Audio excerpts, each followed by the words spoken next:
හයි කොහොමද මගේ පළවෙනිම වීඩියෝ එක තමයි මම මේ ඔයගොල්ලන්ට අරගෙන එන්නේ මගේ channel එකෙන්. ඉතින් ආදරෙන් ඉල්ලනවා ඔයා මගේ වීඩියෝ එක බලන්නේ පළවෙනි පාර නම් මාව subscribe කරලා ඒ වගේම bell icon එකත් දාලා තියාගන්න කියලා.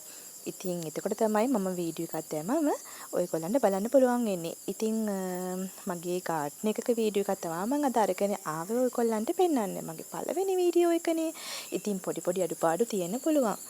ඉතින් යාළුවනේ මට තියෙනවා ලස්සන පුංචි garden එකක්. ඉතින් ඒකේ හැමතැනම මම මල් හිටවලා තිබුණා. පුංචි සුවඳකියාවක් පටන් ගන්න හිතාගෙන තමයි මල් පොඩ එකතු කෙරුවේ. දැන් මේ හැම එකම තැනකට එකතු කරගෙන මේ විදිහට හදාගෙන තියෙනවා. බලන්නකෝ ඉතින් ලස්සනයිද කියලා.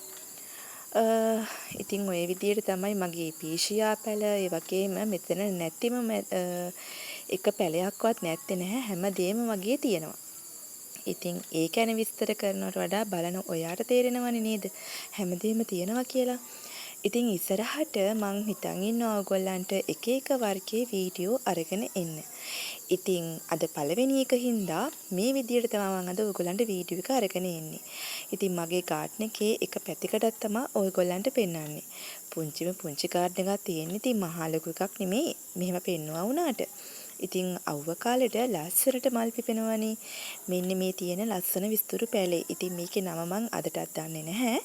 ඉතින් ওই විදියට තමයි ඒකේ මල් පිපිලා තිබ්බේ. ඒකට හරියට දම්පාට මල් කිව්වොත් හරියටම හරි බලන්නකෝ දම්පාටයි නේද? ඉතින් ඔය විදියට ලස්සනට මල් පිපිලා තිබුණා.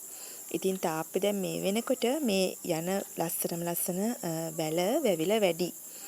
මේවා වැල් ආකාරයටනේ හැදෙන්නේ. ඉතින් ලාභ ප්‍රයෝජන වගේම එච්චර අවාසි පැත්තකුත් තියෙනවා. එහෙම කියන්න බෑ මේක වාසිමයි කියලා. ඉතින් මොකද තාප්පේ වහගෙන හැදෙනවා වගේම තාප්පේ බොල් වෙන්න බලනවා. ඒ වගේම මේවා ගොඩක් අතූස ගියාම කපන්නත් හරිම අමාරුයි. ඒක නිසා ලස්සනට ආවට පස්සේ අපිට ඕන කරන මට්ටමට මේවා කපන්න ඕනේ. එහෙම නැති වුණොත් ඒවා ගොඩාක් වර්ධනය වෙලා අපේ තාප්පේ කැත වෙන්න බලනවා.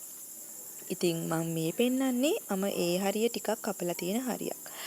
ඉතින් මගේ ලස්සන මල් ගහේ අතු වගේක් තියෙනවා. ඒ ටික මම කපලා අයින් කරනවා මේ වෙලාවේ. මොකද මේ මල් පිපෙන්න අතු කපන්න ඕනේ. නැත්තම් දැන් පරි වෙලා තියෙන මල්නේ මම කපලා අයින් කරන්නේ.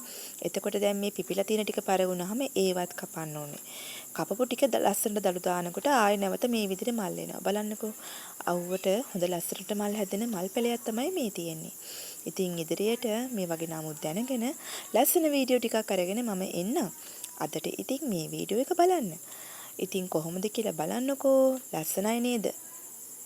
ඉතින් වීඩියෝ එක බලලා කමෙන්ට් එකක් දාලා යන්න අමතක කරන්නත් එපා. ඒ වගේම subscribe කරන්න අමතක කරන්නත් එපා යාළුවනේ. හරිද? ඉතින් කැලේ හැදෙන ලස්සන මල් පැලයක් තමයි මේ තියෙන්නේ. ඉතින් අපි මේ අපේ පළාත් වල කියනවා මේකට වල්ලුණු කියලා. හැබැයි මේකට ලස්සන නමක් තියෙනවා ඉංග්‍රීසි නමක්. ඉතින් ඒක නම් මට මතක නෑ මේ වෙලාවේ.